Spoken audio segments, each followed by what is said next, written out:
אני מתכבדת מאוד להזמין את אהובתי היקרה בליבי, קורל ארד, שמות משפחה, עם טקסט בין קודש לחול. מה מבדיל בין קודש לחול? ומי אמר שאין קודש ביום חול? מבחינתי כל רגע שבו אני במודעות לחיים הוא התמצית, קודש הקודשים. ללחוץ על הכפתור של הקומקום, בבוא עוד בוקר לעלות ונגמר לי זמן הנמנום. להתענג על המים החמים במקלחת ולצאת לטיול כשהשמש כבר זורחת. לשחק עם הכלבה שלי תופסת על הדשא, להעביר שוב טיטו, גם אם אין חשק. לעבור בין העציצים ולפנק אותם במים, תודה. לעבור בין העציצים ולפנק אותם במים, ולהרגיש מבורכת כשגשם משקה אותם משמיים. לשטוף את הכלים ולהשאיר בכיור צלחת או שתיים, להתניע את הרכב ולתת לו להתחמם בינתיים. לבהות בלי לתפוס באוויר אף מחשבה, ולקבל את זה שלנוח זו גם פעולה. לסדר את השולחן, הפעם לשניים, ולשבת עם חבר טוב לארוחת צהריים. להקשיב בסבלנות לאישה מבוגרת, וליהנות מסיפוריה המשעשעים בעודה היא מתפארת. להעיר את בובה מבכי של חלום רע, ולחבק אותה במסירות כאילו היא הייתה ילדה קטנה. לחשוב על יום המחר, להיסחף ולדאוג, ולהזכיר לעצמי שגם מחר אעשה את הכי טוב. להקדיש את הבוקר ללהיות, להשתהות, להדוף קצת את כל שטף המחשבות. לשבת ולכתוב, להיבלע בתוך הרצף, ליהנות מהקפה שלי, חזק, חם ובלי קצת.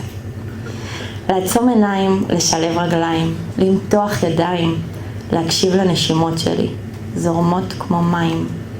למצוא בתוך הגוף את קו האמצע, להיות צינור לתנועה של אנרגיה, שעולה מעלה ויורדת למטה, מחברת בין השמיים ובין הקרקע. להתחבר לגרעין כדור הארץ, לגעת גבוה בשמיים בלב הבריאה. רגע אחד אתה בעננים, ורגע אחרי מתחת לאדמה. להסתכל במראה ופתאום לגלות שהפכתי להיות זו שפעם חלמתי להיות.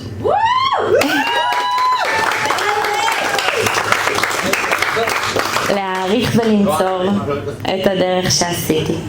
כל ההצלחות, ההישגים, האהבות שלהם קיוויתי.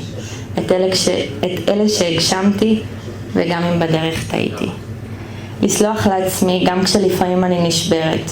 להבין שזה חלק מהאנושי שבי, אין דרך אחרת. לאהוב את עצמי בכל תחושה ועם כל רגש. לפענח מסרים מחלומות שחלמתי ליל אמש. להאמין בכוחם של צירופי מקרים, שכן לא מקריים הם, אלא אלוהיים. לדעת ולהכיר את העוצמות שבתוכי, לסמוך ולבטוח, להקשיב לקולי הפנימי. להסכים להיחשף, שירו הכל, למי אכפת? אין לי מה להסתיר. טוב, אולי רק ממש מעט. לעלות על במה ולקרוא בקול את רחשי ליבי. לקחת חלק ולהרגיש שוב שזה מקומי. אבל האמת היא, לא תמיד החיים הם ורודים ומנצנצים. גם לשושנה היפה יש קוצים. לרגע לא שמת לב ונעלמו לך השלווה והנחת. המורכבות חוגגת והמצב די תחת. במיוחד בתקופות כאלה אני זקוקה לקצת אור, שיזכיר לי את הטוב, את היופי, הרגע הזה שלא יחזור. הפשוט, היומיומי, הלכאורה משעמם, הוא דווקא הנוח והמנחם. אם רק נצליח לשים בצד את הספק והעוררין, נחווה אין סוף רגעים שהם שמחות קטנות של יום חולין.